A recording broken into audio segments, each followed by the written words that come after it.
Hello, my name is Hong Minhao with my student ID 2412806A, and I was responsible for Part 2 China country overview and background in our MGT 2074 CA1 group report. So let's begin with the first part. To start with, I would like to share my understanding of these international trade and policy courses. ITP is not merely about import and export data, it teaches us how national policies, regional agreement, and global geopolitics jointly shape cross-border commerce.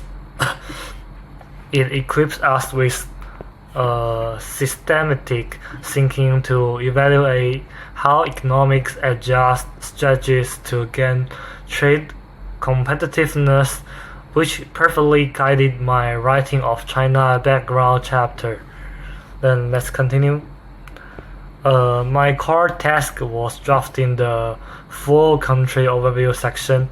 I sorted out China's core economic indicators, its 40-year reform timeline and 4 landmark trade strategies, WTO a section, RCEP, BRI, and dual circulation. I collected official data showing China's 2024 nominal GDP hit USD 18.7 trillion with a 1.4 billion population, laying the fundamental economic context for all later report analysis on trade structure and partners. The next part. Completing this part brought me valuable insights. First, China's global trade status is built on long-term market-oriented reforms rather than short-term advantages. Second, its multi-layer policy system works together, multilateral WTO rules, regional RCEP integration, BRI infrastructure, connectivity, and risk-resistant dual circulation strategy jointly stabilize its trade growth. I also learned academic writing must rely on credible sources like the World Bank and China Customs to ensure objectivity. And lastly, let's go to the final part. This course greatly supports me future study and career. Academically, it trains me to combine real national cases with trade theories for research papers.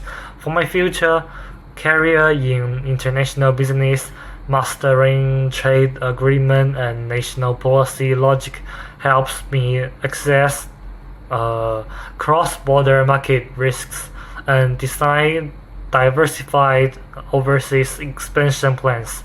Overall, finishing part 2 depends my ability to interpret a country's trade logic from a macro policy perspective. So these are all for me. I would like to pass the presentation to my teammate. Thanks for my partner Minhao.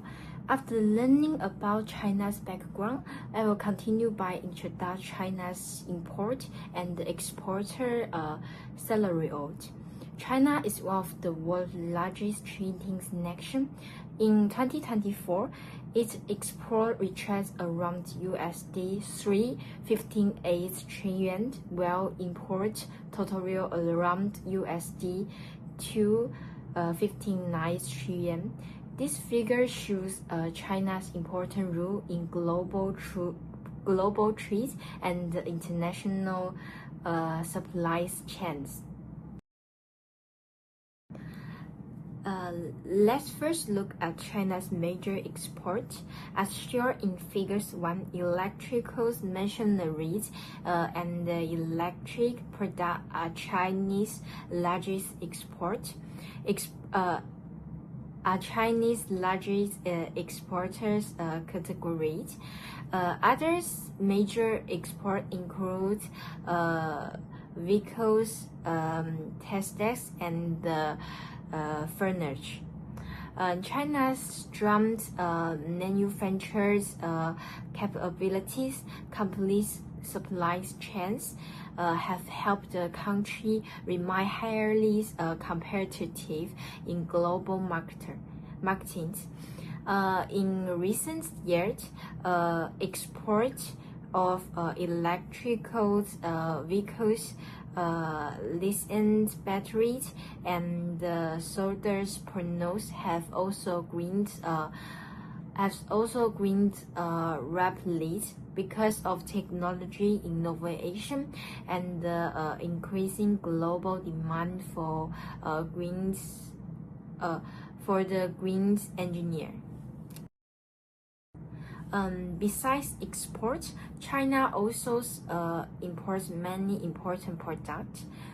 Crude oil is the largest importer because domestic production cannot meet China's greening engineer demand. China also imports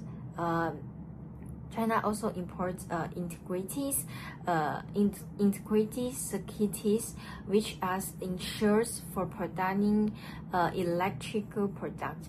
In addition, AMs or supports seduce production while soybeans are mainly used for food processing and animal feed.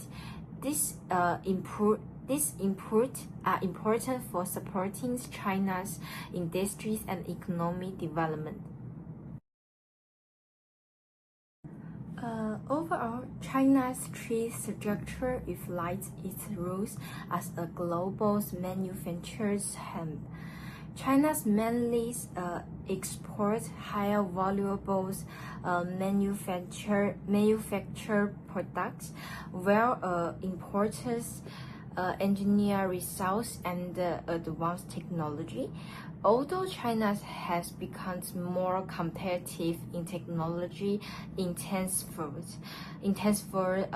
industries, it still relies on the importers' crude oils. So, in conclusions, maintaining balances import and export structure will continue to support China's long-term economic growth. So that's all about my part. Thank you for listening. Now I will move my next partner. Now I'm going to talk about China's two main trading partners, which are ASEAN and the United States, and how they contribute to China's economy. Both countries play an important role in supporting China's trade performance over the years. They help drive export growth, support China's manufacturing industry, and create more employee opportunities. However, this trade relationship also comes with challenge, especially in today's competitive global market. Firstly, let's look at ASEAN. ASEAN is China's largest trading partner in 2025, with a total trade value of approximately USD 1.05 trillion. ASEAN is important because it provides China with a large and stable market for export. It also strengthens regional supply chains and helps China reduce its reliance on a single market through export diversification. Besides that, ASEAN's growing consumer market creates more opportunities for Chinese businesses to expand their products and services. Trade agreements such as RCEP have also strengthened economic cooperation between China and ASEAN countries and create more business opportunity in the region. Next, let's move on to the United States. Although there are still trade tensions between both countries, the United States remains one of China's most important trading partners. In 2025, the total merchandise trade between the two countries reaches approximately USD 440.6 billion. The US is a major export market for Chinese products such as electronic, machinery, and consumer goods. This trade relationship supports Chinese export growth and also encourage Chinese companies to improve their product quality and remain competitive in international markets. However, challenges such as tariff, technology restriction, and changing trade policy has increased trade uncertainty in recent years. As a result, China has started to diversify its export market and strengthen domestic innovation to support its long-term economic growth. This can also be explained by new trade theory, which suggests that can improve their competitiveness by achieving economies of scale through large-scale production. Overall, both ASEAN and the United States continue to make significant contribution to China's economy. ASEAN provides China with a stable regional trading network and supports export diversification, while the United States remains an important market for Chinese exports. Together, they contribute to China's economic growth, manufacturing development, and employment opportunities. Moving on, China needs to continue maintaining strong trade relationships while expanding into different markets and strengthening domestic innovation. Hi, I'm Chin Chachi. Now I will present Part 5, Trade Barrier Evaluation. Trade barriers refer to government policies that restrict or regulate international trade. This includes tariffs, export controls, quotas, and technical regulations. Governments usually introduce these measures to protect domestic industry for national security reasons. However, trade barriers can increase production costs, reduce market access, and disrupt global supply chains. As the world's largest exporter, China has been significantly affected by these barriers, especially those imposed by the United States and the European Union. The first major trade barrier is the US-China trade war. In 2018, the United States imposed Section 301 tariffs on hundreds of billions of dollars of Chinese products, claiming unfair trade practice. These tariffs make Chinese goods more expensive in the US market, reducing their competitiveness. Many multinational companies also move part of their production to countries such as Vietnam, India, and Mexico to avoid tariff costs. However, China responded by expanding export to Asian countries and Belt and Road Initiative partners while strengthening regional cooperation through RCEP. Although the tariffs created short-term challenges, they also encouraged China to diversify its export markets and reduce its dependence on the US. The second trade barrier is US export controls on advanced technology. The United States restricts exports of advanced semiconductors, AI chips, and chip-making equipment to China for national security reasons. This affected companies such as Huawei, making it more difficult to obtain advanced chips. As a result, production costs increased and product development slowed down. In response, China invested heavily in semiconductor research and development and accelerated efforts to achieve technological self-sufficiency. Although these restrictions slow China's high-tech industries in the short term, they also encourage innovation and strengthen China's long-term technological capabilities. The third major trade barrier is the European Union's anti-subsidy tariffs on Chinese electric vehicles. The EU believes Chinese EV manufacturers benefit from government subsidies, so it imposed additional tariffs in 2024. These tariffs increase the cost of Chinese electric vehicles in the European market and reduce their price advantage. Instead of relying on only exports, many Chinese companies responded by investing in factories in Europe and expanding into other international markets. Although the tariffs reduce market access in Europe, they also encourage Chinese companies to internationalize through foreign direct investment. To conclude, China has faced both tariff and non-tariff barriers from major trading partners. These measures increased exported costs, limited access to advanced technology, and created challenges for industries such as electric vehicles. However, China adapted by diversifying export markets, investing more in innovation, strengthening regional cooperation, and expanding overseas production.